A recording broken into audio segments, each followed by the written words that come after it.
The Last Night of the World by Ray Bradbury. What would you do if you knew that this was the last night of the world? What would I do? You mean seriously? Yes, seriously. I don't know. I hadn't thought. He poured some coffee.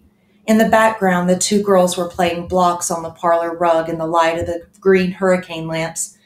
There was an easy, clean aroma of the brewed coffee in the evening air. Well, better start thinking about it. He said. You don't mean it. He nodded. A war? He shook his head. Not the hydrogen or atom bomb? No. Or germ warfare? None of those at all. He said, stirring his coffee slowly. But let's just say the closing of a book. I don't think I understand. Nor do I, really. It's just a feeling. Sometimes it frightens me, sometimes I'm not frightened at all, but at peace. He glanced at the girls and their yellow hair shining in the lamplight. I didn't say anything to you. It first happened about 4 nights ago. What? A dream I had. I dreamed that it was all going to be over, and a voice said it was not any kind of voice I can remember, but a voice anyway, and it said things would stop here on Earth. I didn't think too much about it the next day, but when I went to the office and caught Stan Willis looking out the window in the middle of the afternoon, I said, "Penny for your thoughts, Stan."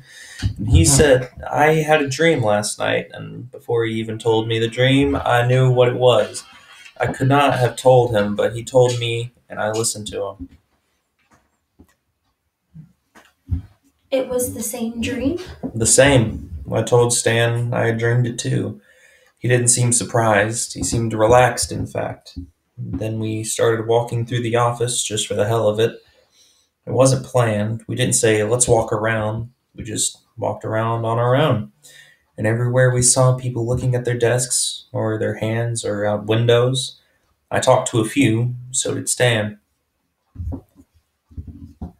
And they all had dreamed? All of them. The same dream, with no difference. Do you believe in it? Yes. I've never been more certain. And when will it stop? The world, I mean. Sometime during the night for us. And as the night goes around the world, that'll go too. It'll take 24 hours for it all to go. They sat a while, not touching their coffee. Then they lifted it slowly and drank, looking at each other. Do we deserve this? She said. It's not a matter of deserving. It's just that things didn't work out. I notice you didn't even argue about this. Why not? I guess I have a reason. She said. The same one everyone in the office had? She nodded slowly. I didn't want to say anything. It happened last night, and the women on the block talked about it amongst themselves today. They dreamed. I thought it was only a coincidence. She picked up the evening paper. Everyone knows, so there's no need. He sat back in his chair, watching her. Are you afraid? No, I've always thought it would be, but I'm not.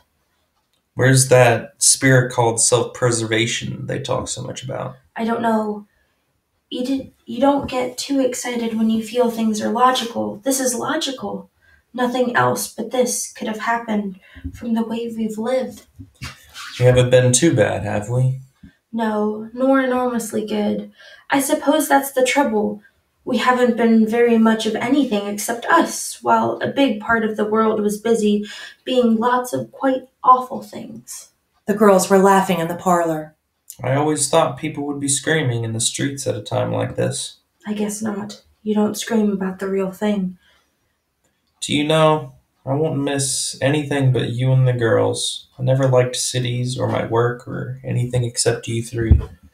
I won't miss a thing except perhaps the change in the weather, a glass of ice water when it's hot, and I might miss sleeping.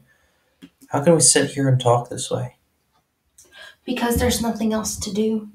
That's it, of course. For if there were, we'd be doing it. I suppose this is the first time in history of the world that everyone has known just what they were going to do during the night.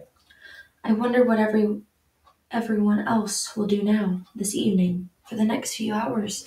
Go to a show, listen to the radio, watch television, play cards, put the children to bed, go to bed themselves, like always. In a way, that's something to be proud of. like always.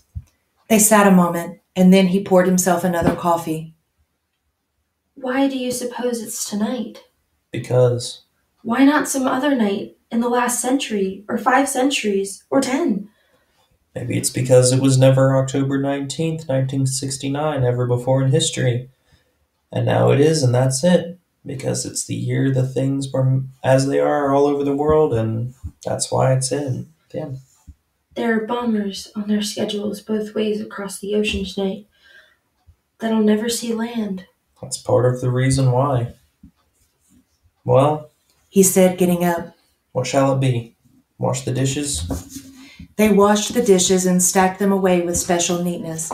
At 8:30, the girls were put to bed and kissed goodnight, and the little lights by their beds turned on, and the door left open, just a trifle, I wonder. said the husband, coming from the bedroom and glancing back, standing there with his pipe for a moment. What? If the door will be shut all the way, or if it'll be left just a little ajar so light comes in. I wonder if the children know. No, of course not. They sat and read the papers and talked and listened to some radio music, and then sat together by the fireplace watching the charcoal embers as the clock struck 10:30 and 11 and 11:30. They thought of all the other people in the world who had spent their evening each in his own special way. Well, He said at last. He kissed his wife for a long time. We've been good for each other anyway. do you want to cry? He asked. I don't think so. They moved through the house and turned out the lights and went to the bedroom and stood in the night-cool darkness undressing and pushing back the covers. The sheets are so clean and nice. I'm tired. We're all tired. They got into bed and lay back. Just a moment. She said. He heard her get out of bed and go into the kitchen. A moment later she returned. I left the water running in the sink. She said. Something about this was so very funny they had to laugh. She laughed with him, knowing what it was that she had done that was funny. They stopped laughing at last and lay in their cool night bed, their hands clasped, their heads together.